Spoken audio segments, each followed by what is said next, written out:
in Iceland, a volcanic eruption of the political kind. Angry protesters demanded the resignation of their prime minister when last week's sensational data leak revealed his millions of dollars of undisclosed holdings in Iceland's 3 biggest banks, which collapsed during the world financial meltdown in 2008. This past Tuesday, Prime Minister Sigmundur David Gunnlaugsson stepped aside. Iceland is known for its volcanic eruptions, among its many exotic natural wonders. And now for something else. After the crash, it let its banks fail and put its bankers in jail.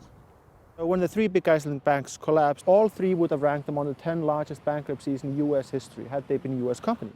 Historian Magnus Sven Helgason actually conducts walking tours explaining what went wrong when Iceland's bankers and businessmen set out to turn a country of only 330,000 people into a world financial capital. These guys, they styled themselves as corporate Vikings, sort of laying claim to the mantle of the original Vikings that settled Iceland. The banks borrowed massive sums of money, then loaned it out again at much higher rates of interest to entrepreneurs who, like the ancient Vikings, plundered, buying up companies worldwide. Money rolled in, and a nation of fishermen began believing in the so-called Icelandic miracle. A lot of people seemed to be getting very rich very fast, and a lot of people wanted to join in on that. Katrín Jakobsdóttir is one of the members of parliament who decided on Iceland's hardline response when this whole house of cards built on debt came tumbling down. Even though the banks also were responsible as a whole, I think it was the conviction that also the individuals within the banks had done this. There were huge daily protests then, too. It was called the Pots and Pans Revolution. The entire economy was in free fall. Inflation skyrocketed. Unemployment more than quadrupled. And the big 3 banks were not too big to fail. They were too big to save, valued at 10.5 times Iceland's GDP. We are the 99%! We At the same time, Americans were angry too. In the United States, more than 8 million jobs were lost. More than 5 million people lost their homes. But Congress spent $700 billion in taxpayer monies to bail out the banks.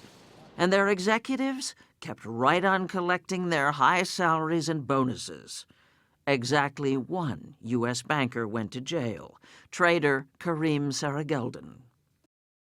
Not so in Iceland. Olafur Hauksson was appointed special prosecutor. He was given a hefty budget and a mandate. The question here in Iceland was criminality involved? And if there was criminality involved, there should be a prosecution. Outside Hauksson's office, something not seen elsewhere. The country's top bankers facing charges of market manipulation and fraud, ambushed by media. How many bankers are in jail? Between 20 and 30 have been gotten sentences of jail. Sigurðsson Arnason, former CEO of Landsbanki, will begin serving a 5-year prison sentence in the fall. This was a part of the show. His lawyer, Siggi Gudjonsson, dismisses the prosecutions as political theater. A kind of a witch hunt. A witch hunt? Yeah. People were angry. So you had to come up with some kind of political solution. The bankers are sent to Kvíabryggja prison. No bars, but hours from anywhere. An Icelandic journalist, allowed in for an interview, was told, "We never did anything that wasn't in the interest of the bank or its clients." The worst thing was the broken trust.